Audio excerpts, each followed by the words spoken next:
Hello my friends, and welcome back to my channel. Today I would like to debunk a little bit of the question and the worries that people have about roller guns. It's been years now that I'm building roller guns and regular guns, and I received a lot of questions by the clients, by people in general. I read on forums that there is a little bit of misunderstanding about this type of spear guns. And I really would like to address, I see that this topic has been already developed by other people on the web, but this is my personal opinion. I use them now for years and I love them.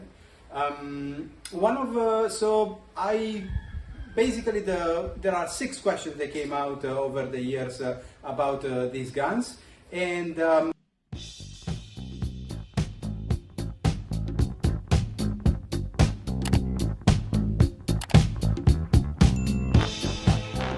let's start with the first one. They are too complicated. They're not. Basically, if we compare a roller gun to a phone or to a car, there is not even possibility of a comparison. Like we're talking about the evolution of a slingshot, but it's still a slingshot. Okay, so if you were worried about complicated things, you would probably still ride a horse or use pigeons to communicate with people around the world, but you're still using phones that have thousands of parts inside. We're talking about a couple of pulleys that are sticked into the barrel to make our gun more efficient. So no complication at all. Forget about this. It's all about how the gun is built. The second question that I always, or little worries that I always receive, is like they're too hard to load. In my experience, especially before I was building my spear guns, I went through other type of roller guns, and I found some of them very, very hard to load. Yeah, you're right. Some guns, I have this a joke with some friends. We call them the hemorrhoid guns. They're too heavy to pull out from the muzzle. And this is very, very bad, because the whole idea of free diving, the whole idea of diving by holding our breath, is to lower our heartbeat. So if to load the gun we really need to push that much, and at the end we come out with 180 BPM, and then we have to chill for another 5 minutes before going down, that's not spearfishing, right? So this is why I do not build the regular rollers, but I went straight into the Vela system, so the demultiplied roller guns that are actually very, very easy to load. As you can see, this is my VOW 115, and the first set of pen I can literally hold it with one hand. Okay, so very, very easy to load, and in some cases are actually easier to load than the same amount of power type of regular guns, right? So a triple 16 millimeters 130 spear gun is way harder to load than a VOW 105 that shoots exactly the same. Third thing, they are long to load. Takes too long time. This is very Tahitian worry that we have. People in the tropics like to jump in the water and fish, fish, fish, fish. I always address this worry with this thing that I learned by my freediving courses. You always need to stay out of the water minimum twice the time that you spent into the water, under the sea. So let's say the very, very not skilled freediver can stay underwater for a minute, means that he has to stay out of the water for 2 minutes minimum. If you are staying 2 minutes, you should stay out for 4 minutes. And actually, when you're staying more than 2 minutes, you actually should triple the time you're staying out. So we're talking about 6 to 8 minutes out of the water. That tells that there is way enough time to load the spear gun like this, that you can easily load it in 40 seconds. So not a lot of raising of heartbeat, very easy to load, and enough faster to load, especially if you have to rest, because that is important for your safety and not for the gun. So fourth question, they are hard to set up.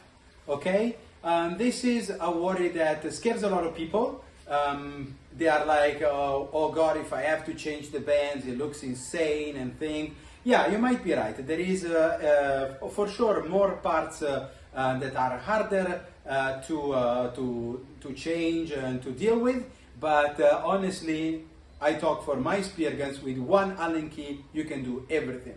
And the other thing is that I'm here.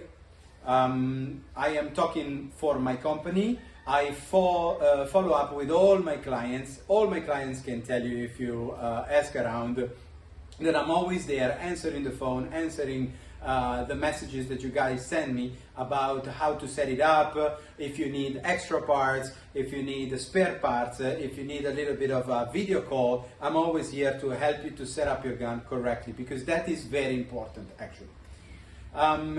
Fifth question, fifth worry, they're not consistent in shooting. I've heard so many people complaining about that the gun shoots very good, and then sometimes a shot goes very bad, the fish is not, and it's like, why, you know? There are two issues that come from this. One, the gun is not originally well set up, so every manufacturer has his own recipe to set up their gun, and some of them can be better than others. I don't want, of course, to talk about this. It's not on me to talk about my guns or others and compare them.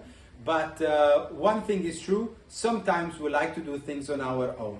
And this is something that is not very good, especially if you're buying a gun from a second-hand gun with, for example, a different shaft, a different set of bands from the original one. It's always important to call the manufacturer and ask him if the gun you just bought is correctly set up. And if you wanted to make any change about it, you want a longer shaft, you want a thinner shaft, you want to change the bands, the diameter, the elongation, the stretch factor and everything, always ask to your manufacturer. The manufacturer of the gun will always tell you this gun has to be set up this way only because, yeah, roller shoot good if they are well set up. And this is also true for many other guns, right?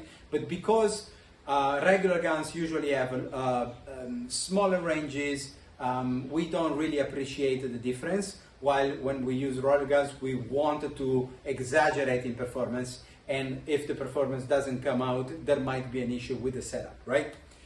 6 questions, 6 worries that always come up. That's actually one of the most frequent. I am not skilled enough to buy a roller gun. I don't really agree with this worry because I try to make a comparison with hunting. Imagine that you are going for the first time hunting and you bring a slingshot, okay? You don't want to invest in a shotgun, right? And so you find yourself in front of a hog, in front of a deer, I don't want to say a bear, and you go with your slingshot. Nothing is going to happen. You're going to hurt him, possibly not even, and you're going to come out very frustrated from your first experience in spearfishing or hunting, right? So spearfishing is exactly the same. I understand that people don't want to spend a lot of money when they want to start spearfishing, and it's totally understandable. But it's also true that at some point they will be limited in their capacity of shooting, right? And this always ends up with hurt fish. Hurt fish is a dead fish most of the time, so killing fish because our gun is not correctly set up, our gun is not powerful enough, or we're trying to take in very long shots because we don't have enough breath to hold, so we don't have 2 minutes, so we always go for that long shot, and our gun cannot make it. That makes that most of the time either we don't get the fish, or if we get it, we hurt it, and most of the time we can lose it, and so having the fish to die instead of having it our home in our oven. So that is very important. If you are liking spearfishing, make yourself a good gear setup, because this is the one that is gonna make your spearfishing safer, your spearfishing funnier, and the fish being killed and brought home instead of let bleed out for the sharks. Okay, so to finish all this little conversation, Roller guns or regular guns? That's the big question, right? I build both. I build both because I know that there is some people that enjoy a regular gun, and there are other people like me that enjoy a roller gun. I enjoy roller guns because they are very performant. They have a lot of performance in range, in power, and in accuracy. And they are, I found them very maneuverable, very easy in handling, because compared to a long gun, they are more compact in sizes, and so I can actually move them in the water easier. And nothing, of course, for the people that like regular guns. They're okay, they work just fine. They also need a good setup. And it is very important to find the right manufacturer with the right service after sale, with the right components, to make sure that your gun, no matter if it's a regular, a triple, a single, a double band, or an invert roller or a regular roller, has to be easy to load, has to be accurate, has to be powerful enough, and has to make you enjoy your spearfishing. So if you have questions about all this, I really would like to hear you in the comments here, and or send me messages. If you wanted to expand this conversation, please feel free to do it right here. But most of it, subscribe my channel, tell to a friend, and like this video, and enjoy it.